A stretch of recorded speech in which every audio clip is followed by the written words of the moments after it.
Hello mga kaisang. So ayun na nga, nag-request ako kay Habi ng tokwat baboy. So ayan, hinihiwa niya ng maliliit yung mga baboy para gawin niyang lunch namin mamaya.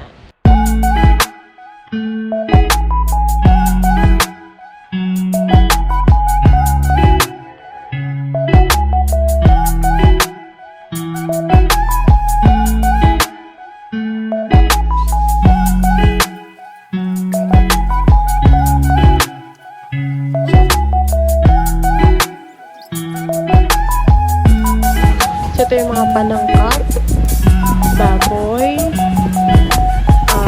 tokwat, sibuyas, bawang, pancit and oyster sauce, paminta, pork cubes, and dapat pati suka and toyo. So ayun, nagpainit na siya ng kawali at itupratuhin na ngayon ang tokwat. Tapos pag nag-golden brown na yan, antay na natin sa net para mag-golden brown.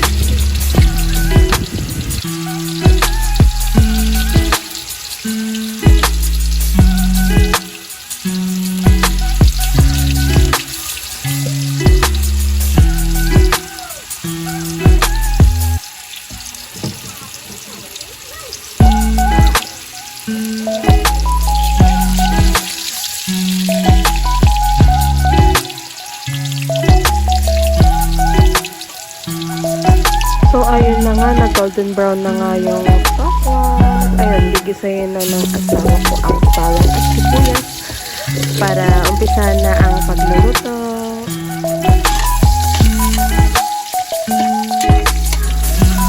Ayun, kinangkotsa niya lang ang bawang at sibuyas.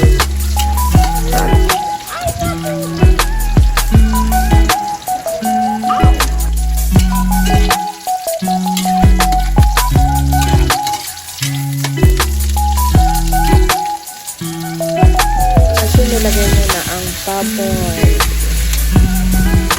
Pinisa niya, halo-halo na lang yan. Halo-halo para sama-sama at lunod yung lasa ng pinag-gisang baboy.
Siyang kumulo at lumabas ang taba at lalagyan na natin ng toyo at ayun, halo-haloin mo muna bago lagyan ng suka.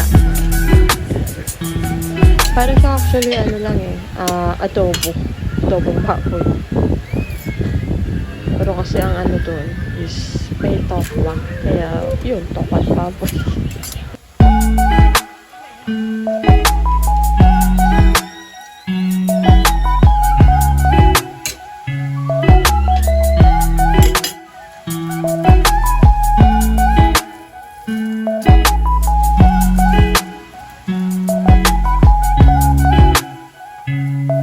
Nilalagyan na ng asawa ko ng mga pambalasa ng dahon ng laurel.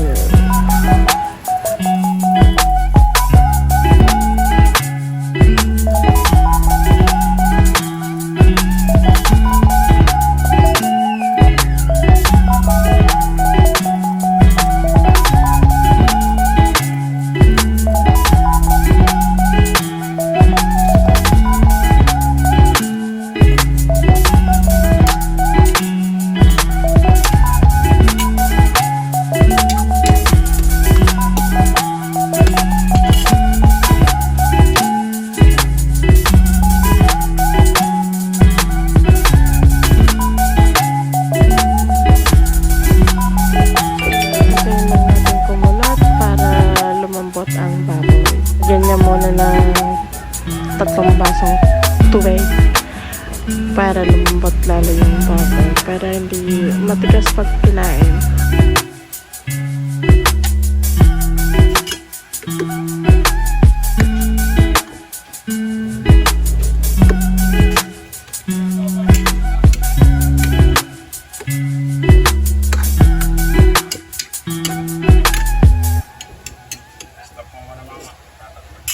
So, ayun, eto na. Tapos na. Finished product.